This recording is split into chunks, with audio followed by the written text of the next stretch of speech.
When we try to save people, it is like we're pushing our energy into a giant black hole. Our energy is leaving us, but it's not going anywhere. It's being absorbed into nothingness, to where that joy and that emotion and that love that we're trying to give to the other person is suddenly just gone out of existence. The feeling like we need to change and save people is so normal, but it is so difficult to get out of this terrible and toxic habit. If you have been put in a caretaking position like me for most of your life, you may feel this intrinsic need to go and fix people's problems even when they didn't ask you to. This habit was tearing apart my life and creating relationships that were entirely based on toxicity and not accepting people for who they truly were. Why do we feel like we need to change and save people? Well, I've boiled this down to 3 reasons. Because we want to feel like we're in control, we fear change, and we also feel like we have an obligation to that person. Firstly, if we want to always be in control, if we see someone in our life who is maybe making choices that we know are not good for them, it is going to make us feel like things are changing and that we have no control over the situation. And then we fear the unknown. If we don't have any control, how do we know what's going to happen? What's going to happen to our family members, especially if we are emotionally driven and we are very sensitive and attached to people. And thirdly, we feel a sense of obligation to this person. This is especially true with people who have problems with manipulation, or people who are codependents and feel like their worth only comes from being of use to other people. And usually codependents attract narcissists or people who will absorb that energy from them because they feel their lack of self-worth.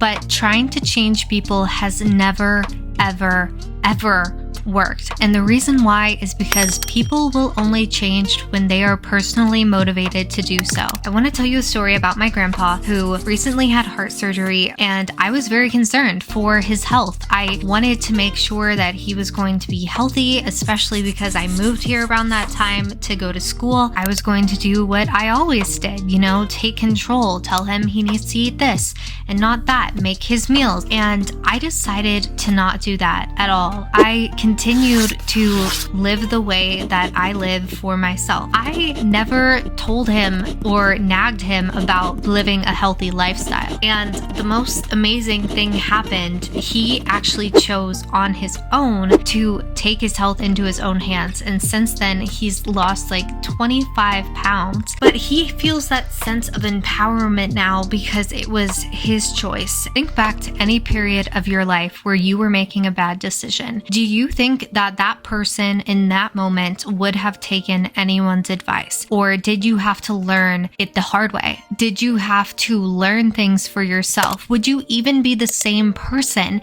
if someone came in and tried to save you? This happens to us so much when we are in relationships. We get into terrible relationships with terrible people. And in that moment, I know personally that no one could have convinced me to leave that relationship. It had to be the dumpster fire that it was in order for me to learn and grow and eventually become the person that I was. Trying to change people is also not great for you. And that's because 90% of the time, people will bring you down, and only 10% of the time will you actually bring them up. I personally think that negative energies are actually way more life-sucking than positive energies. I think that we are actually more magnified to the negative just because our brain is primed for survival instincts, and that automatically goes to the negative solution. Have you ever heard the phrase misery loves company? It is almost impossible for you to be up here on cloud 9, super happy and super in control of your life, and bring the people in your life to that point with you. But if you have someone who is battling with with addiction or some other circumstance that is making them all the way down here, and they continually try to bring you into their mess, or you're maybe inserting yourself into their mess without them even trying to tell you, that's going to bring you down. That is what we're doing essentially when we're getting involved in the problems and in the situations of people who are at a low point right now. And I'm not saying that you have to cut off from these people, but you do have to set boundaries with people and understand when you need to disengage from their patterns of behavior or even the conversations about their life circumstances so that you don't get brought down. People need to be allowed to fail in order to feel empowered and to grow. Too many people in my family are not happy or successful today because when I look back on their life, anytime they had a challenge or a problem, there was someone inserting themselves upon that situation to make sure they always had a safety net. And this meant that a lot of people didn't have to grow and actually learn how to deal with very difficult situations on their own. And think about it, we actually do not love people who try to come into our lives and clean our room when we didn't ask them to, organize our files when we didn't ask them to, make dinner when they didn't. Actually, who ever hates it when someone makes you dinner? I mean, honestly. But we don't like it when people insert themselves upon our lives and upon our problems. We prefer to take ownership of them, but eventually we just kind of give up.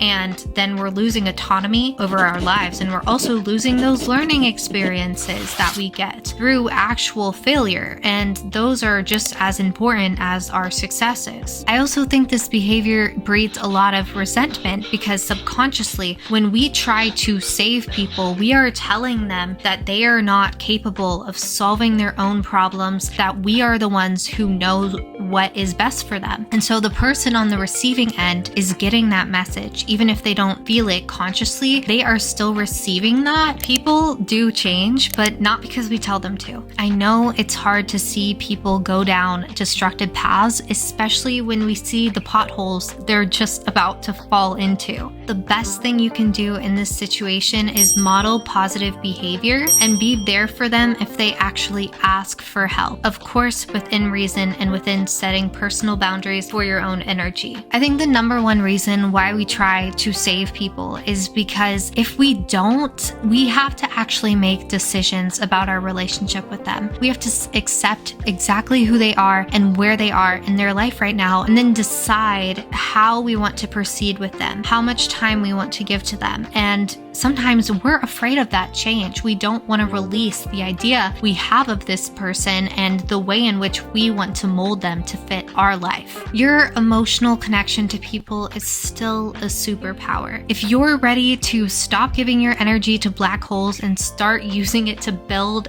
productive habits for your life, check out this video about habits for chaotic people.